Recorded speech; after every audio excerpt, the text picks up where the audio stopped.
Hey tribe, Sally here. Hope you're having an amazing and fascinating day.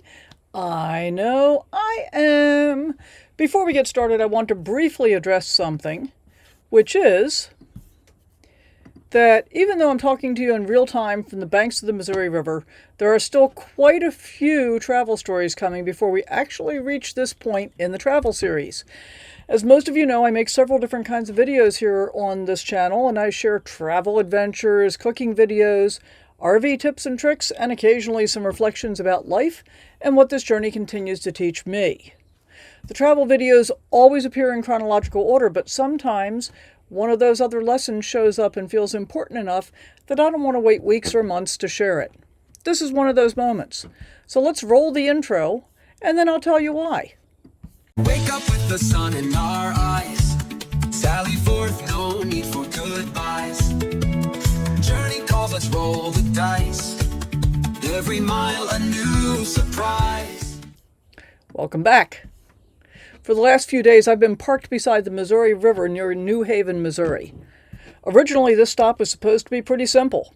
I wanted a place where I could slow down for a few days, get caught up on some editing, watch the river, and continue my journey, which is just beginning, along the Lewis and Clark Trail at a more relaxed pace. I've been watching tugboats push enormous barges up the river. Wish I'd gotten some of that on video. I've been watching the weather, and I've been thinking quite a bit. One of the reasons I chose this location was because the forecast was calling for several days of heavy rain.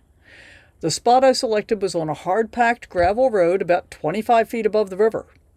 To me, that seemed like a pretty reasonable choice. The ground wouldn't get muddy, the river wasn't likely to be an issue, and if the forecast was correct, I'd have a comfortable place to sit and wait out the weather.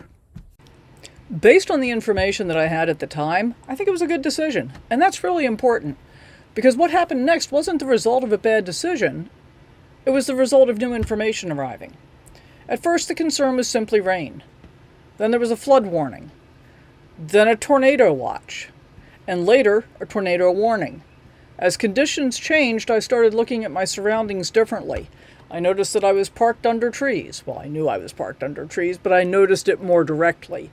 I started thinking about what I would do if I needed to move quickly, if I needed to get out of here. I began evaluating risks that hadn't even been on my radar when I chose the site.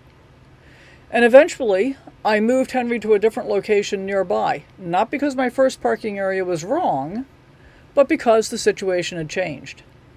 And that got me thinking about something much larger. Years ago, during the mortgage crisis, I spent a lot of time helping homeowners who were facing foreclosure. Some were able to do short sales, some were able to sell conventionally, which they didn't believe was even possible, but they had enough equity to be able to do that. Every situation was different, and some did get foreclosed on. But there was one thing that I heard over and over again. People would sit across from me and they would say, I was stupid. I made a stupid decision. And at first I accepted that explanation. But after hearing it enough times, I realized something. Most of those people weren't stupid at all. They had made decisions based on the information that was available at the time. They bought homes based on their jobs, their income, interest rates, the economy, the information that they had available. Oh, and then the world changed. And some of you probably remember this. And some of you may not. We're talking about the time period from 2009 to 2012, just in case it's not ringing any bells for you. The information changed. Suddenly, these people were dealing with circumstances that nobody had anticipated. That realization changed the way that I think about decision making. Because I think many of us are far too hard on ourselves. We look backward with information that we didn't have at the time and judge our earlier decisions as though we should have known what was coming. But that's not how life works, is it? We make the best decisions we can with the information that we have. Then we receive new information. And sometimes that new information requires a completely different course of action. And that's not failure, guys. That's adaptation. And I found myself thinking about that lesson again earlier this week. Even something as simple as my Starlink setup in this location reinforced it. After I moved yesterday, I thought I had no choice but to place Starlink outside because of the way that I was facing and the way Starlink has to face. And it worked outside. But every time it rained heavily, performance suffered. The dish got filthy, the cable got filthy, and if I decided I needed to leave quickly, I was going to have to go outside to retrieve everything first. And then this morning I asked a simple question. Well, what if I tried putting it somewhere else? Instead of placing it where I normally do, which is on the dash in front of the passenger seat, I tried positioning it inside on the driver's side, facing the driver's side window, and leaned against the steering wheel. And to my surprise, it worked. Not perfectly. Rain fade is still very real, can't do anything about that. Heavy rain can absolutely impact Starlink performance, and that's an important lesson if you're dealing with weather conditions and that's what you're depending on for weather notifications. So just keep that in mind. But bringing it inside, it still worked well enough that I was able to function that way. Suddenly I had fewer moving parts. I had less exposure to weather and the ability to drive away immediately without having to go outside if conditions required it. The situation changed because I challenged an assumption. Not because I bought new equipment, not because I found some magical solution. I simply looked at the problem differently. And then came another lesson. When the tornado warning was issued, I turned to AI looking for information. Not ChatGPT this time, by the way. The advice I initially received was alarming. Essentially, the advice I got was abandon the RV immediately and seek shelter elsewhere. The more I questioned the response, the more I realized that something wasn't adding up. And eventually I discovered that the weather information being referenced wasn't even coming from the reporting area that's closest to me.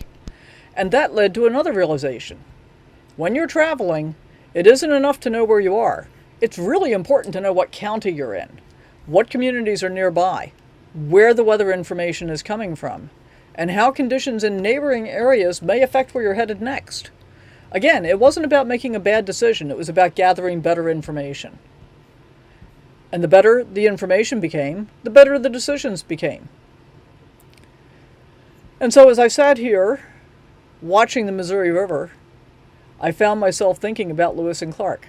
Not the museum version, not the textbook version, but the real version. The version where every day brought new information, river conditions, weather, terrain, opportunities, obstacles.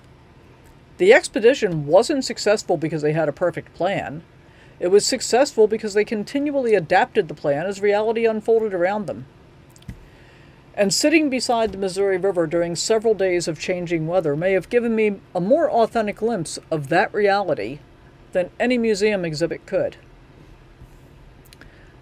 I think one of the most valuable lessons I've learned over the years is that good decisions don't guarantee perfect outcomes. They simply give us the best chance of success based on the information that we have at the time. And when new information arrives, changing course doesn't mean the original decision was wrong. It simply means we're paying attention. Whether it's RV travel, business, relationships, health, finances, or simply deciding where to park for a few days beside a river, life has a way of presenting us with information we couldn't possibly have known beforehand. The goal isn't to be right all the time. The goal is to stay curious enough, humble enough, and flexible enough to adapt when circumstances change. For me, that's one of the greatest lessons travel continues to teach. And maybe that's one of the reasons seekers keep seeking. Thanks for coming along for the ride. I'll see you in the next adventure. Bye for now.